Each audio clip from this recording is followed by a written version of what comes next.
Hi, this is Dave Schmidt. It's March 5th, 2013, and right now it's about 2:15 here in Cottonwood, Arizona. And I'm going to today talk about the Dow and the stock market because today the Dow reached a new all-time high and the market closed about 15 minutes ago.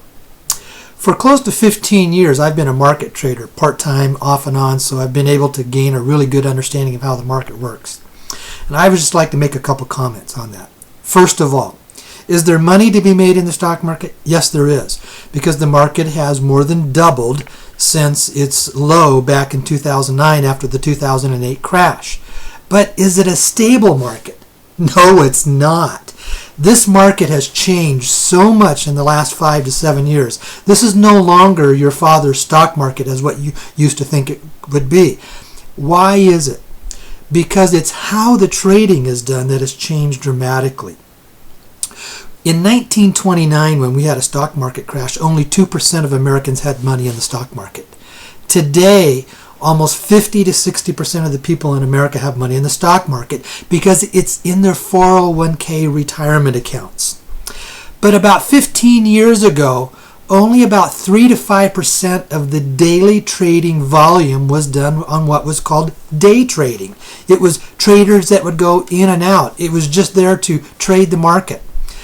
At about 3 to 5 years ago, that went up to 20%. Today, over 50 to 60% of the daily volume is done on day trading. And that's what's driving the market up and up and up. It's being driven up by speculation. And it also means that the market is extremely volatile, which means it's not unusual for it to move, the Dow to move 100 to 150 points between its high and its low during the day.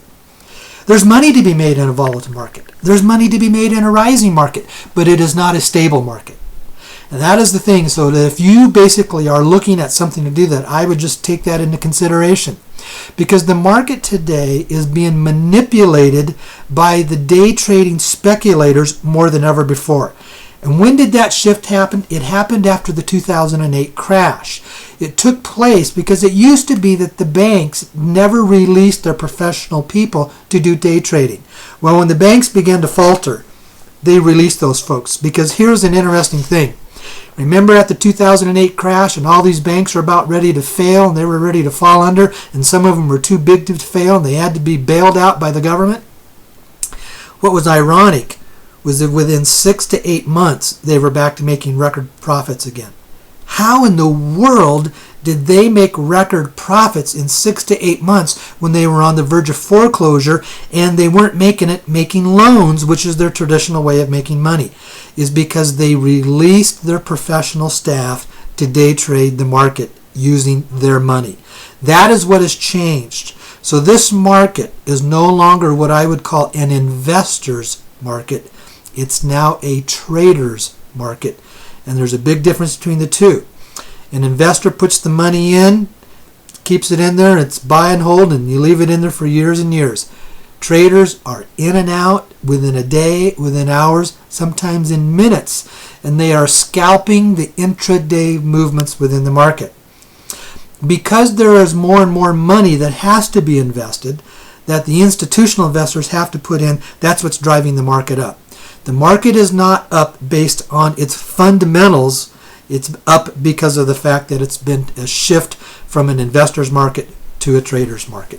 Thanks for listening. Hope this helps.